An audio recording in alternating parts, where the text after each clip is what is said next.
అసెంబ్లీలో లేవనెత్తినందుకు, దాంతోపాటు ఎటువంటి పర్మిషన్స్ లేకుండా హైదరాబాద్కు హైటెక్ సిటీకి సమీపంలో కోకపేటలో నడుస్తున్న క్రెషర్ కంపెనీ రాఘవ కన్స్ట్రక్షన్, దాని విషయంలో పెద్దలు హరీష్ రావు గారు అన్ని ఆధారాలతో అసెంబ్లీ సభ ముందు పెట్టడం జరిగింది. దాంతోపాటు అంత పెద్ద కుంభకోణం జరిగినప్పుడు పటాన్చెరు ఎమ్మెల్యే సోదరుడు మైపాల్ రెడ్డి గారి మీద ఎటువంటి ఆధారం లేకుండా, ఎటువంటి ఇన్ఫర్మేషన్ లేకుండా రాత్రికి రాత్రి వచ్చి అరెస్ట్ చేసుకొని 30 రోజులు జైల్లో పెట్టిన సంగతి గిట్ట ఆయన లేవనెత్తడం జరిగింది. దాని మీద కాటా శ్రీనివాస్ గౌడ్ వారి బృందము నిన్న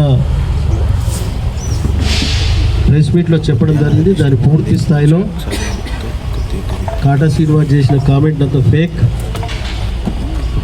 ఆయనకు ఆలోచన లేకుండా 2 సార్లు అసెంబ్లీకి పోటీ చేసి ఓడిపోయి ఏమాత్రం నియోజకవర్గం మీద అవగాహన లేకుండా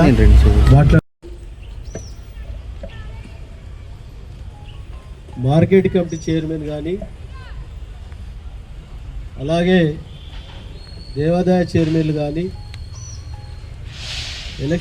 ఎలక్షన్స్ వస్తున్నాయంటే పండుగ ఆయనకు టికెట్లు అమ్మడము, సొంత కార్యకర్తలకు పార్టీకి ఆర్గనైజేషన్ చేసిన వాళ్ళకు ఇనానిమస్ పదవులు ఇస్తారు.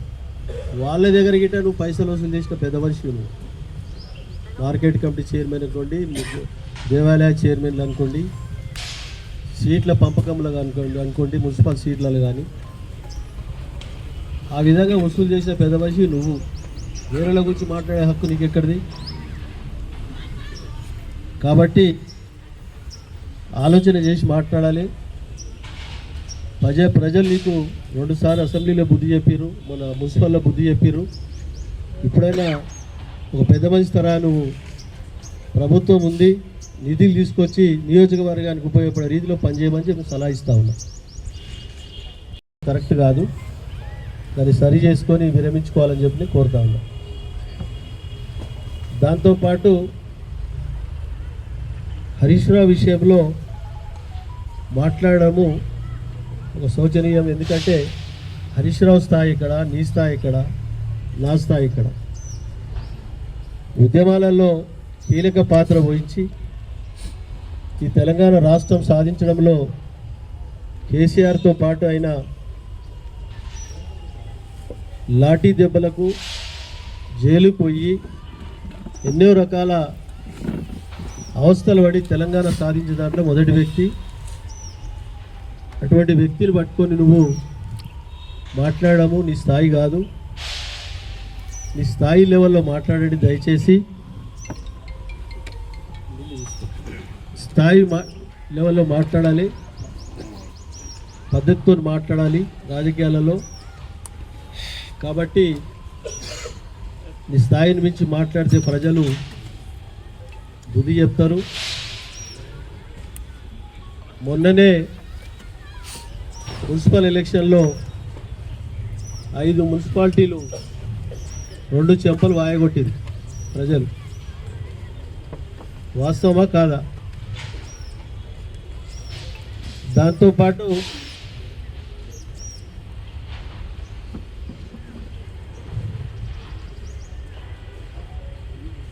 వాళ్ళ మంత్రి కుమార్తె వివాహంలో, జిల్లా మంత్రి కుమార్తె వివాహంలో పెళ్లి పేరు చెప్పి నువ్వు ఎన్ని డబ్బులు వసూలు చేసినావు చెప్పాలి.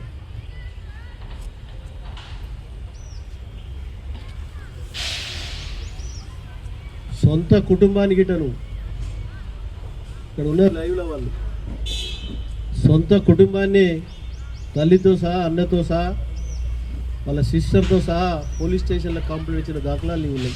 చరిత్ర అది. సో వేరేల గురించి మాట్లాడే హక్కు నీకెక్కడిది? కాబట్టి ఇవన్నీ ఆలోచన చేసి మాట్లాడాలి. కాబట్టి మాకు రాజకీయంగా కొద్ది గొప్ప నేర్చుకున్న పీజీఆర్ నుంచి నేర్చుకున్న కొన్ని భగవాన్ గిట్ట పనిచేసే మనస్తత్వం ఉన్న వ్యక్తి నేను. నా తలకాయ కొట్టుడు వచ్చినా పనిచేసే ఆలోచన ఉన్న వ్యక్తి నేను. కానీ ఓని మోసం చేసే లెక్కలు, ఓని ద్రోహం చేసే లెక్కలు, కబ్జా పెట్టి చేసే లెక్కలు నేను మండల ప్రెసిడెంట్ ఉన్నప్పుడు ఎవడు అడిగేటోడు లేడప్పుడు. ఎన్ని ఎకరాలు కబ్జా పెట్టి అడిగేటోడు లేడప్పుడు. చాలామంది కబ్జాలు పెట్టి పేర్లు చెప్తే మరి పరిచయం అవుతుంది. కాబట్టి కాటా శ్రీనివాస్ గౌడ్ గారు మాట్లాడే మాటలన్నీ ఫేక్ మాటలు. నువ్వు తెలుసుకోవాలి. ఒక నేషనల్ పార్టీ నుంచి 2 సార్లు పోటీ చేసినావు. నువ్వు ఇంకా బచ్పన మాటలు మాట్లాడితే వాడు ఒప్పుకునే పరిస్థితి లేడు. మొన్ననే నెల కిందనే నీకు 5 మున్సిపాలిటీల చెంపలు మాయగొట్టింది. చెంపలు చెల్లు అనే 2 మా కార్యకర్తల బలంతో 5 మున్సిపాలిటీలు గెలవడం జరిగింది. అందరూ ప్రతి ఒక్కరు కార్యకర్తలు సైనికులేక పనిచేసి గెలిపించుకోవడం జరిగింది. ఇక్కడ ఉండలే కాదు, గ్రామాల్లో ఉన్న అందరూ ప్రతి ఒక్కరూ ఒక సైనికులేక పనిచేసి 5కి 5 గెలుచుకోవడం జరిగింది. రేపు రాబోయే గ్రేటర్ హైదరాబాద్ కానీ మండలాలు కానీ ఇదే పరిస్థితి ఉంటుంది, ఇదే రిజల్ట్ ఉంటుంది. నువ్వు తయారుడు బిడ్డ అని చెప్తా ఉన్నాడు. కొన్నాడు శంకర్లాల్కు ex service men land allotment. నేను డాక్యుమెంట్ ఇస్తాను మీకు. వేరే దగ్గర జరిగిందంటే తీసుకొస్తాను. వాళ్ళ సంబంధం లేదు. 98లో శంకర్లాల్ కొన్నాడు.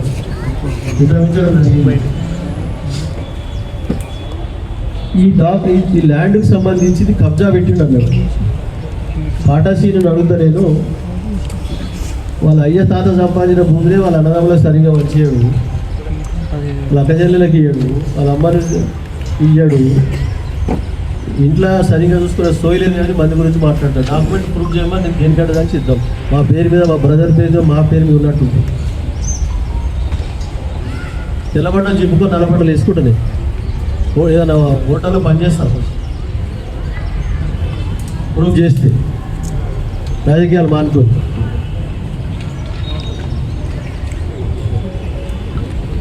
ఇటువంటి లేనిపోని ఆరోపణలు చేయడం తగదు. తెలుసుకొని మాట్లాడాలని చెప్పి చెప్తాను. తప్పు జరిగితే ఎంబడే కట్టేస్తా. తప్పు జరిగితే కరెక్ట్ మెజర్మెంట్ చేయండి, కట్టడానికి సిద్ధంగా ఉన్నాం. ఆ మెజర్మెంట్లు చేయకుండా అది కోర్టు ద్వారా, అది న్యాయస్థానంలో ఉంది, కోర్టులో నడుస్తూ ఉంది. ఇప్పుడు హైకోర్టులో నడుస్తున్నప్పుడు దాని జడ్జిమెంట్ రాకముందు దోషి అనడానికి నువ్వెవరు? దోషి అని నిర్ధారించడానికి ఎవరికున్నది హక్కు? కోర్టు డిసైడ్ చేసిన తర్వాత దోషి అంటే దోషిస్తుంది, ఆ రిజల్ట్ ఇస్తాం. దానికి కట్టుబడి ఉండాలి. కోర్టు కట్టుబడి డైరెక్షన్ ఇస్తే కోర్టు సర్వే చేయమని చెప్పి సర్వే చేయమంటే సర్వే చేయం. వాళ్ళ మీద ప్రెషర్ చేయనియరు. అది కోర్టులో నడుస్తూ ఉంది. ఒకటి, ఈ మైనింగ్ విషయానికి వస్తే కోర్టు ద్వారా న్యాయస్థానం మీద పూర్తి నమ్మకం ఉంది. దాన్ని ఇప్పుడు రాఘవ కన్స్ట్రక్షన్ సంబంధించిన సిబిసిఈడ ఎంక్వైరీకి వేసి మాదిగిట నడుస్తుంది. అది అయినందుకు చాలా మంచిదని నాకిట మేలు జరుగుతుందని ఆశిస్తూ ఉన్నా. దీని మీద కూడా ఎంక్వైరీ జరుగుతుంది. రాష్ట్రంలో ఉన్న దాని మీద అన్నిటి మీద ఎంక్వైరీ జరుగుతుంది. కాబట్టి చాలా హరీష్ రావు గారు చేసిన పని చాలా మంచి పని. అందరికీ న్యాయం జరుగుతుంది. రాష్ట్రంలో ఉన్న స్టోన్స్ ప్రెషర్ వాళ్ళకి అందరికీ న్యాయం జరుగుతుందని పూర్తి నమ్మకం వ్యక్తం చేస్తా ఉన్నాడు. Hi everybody, this is Kiriti Damaraju. Like, share and subscribe to Saira TV. ఓ సైరా.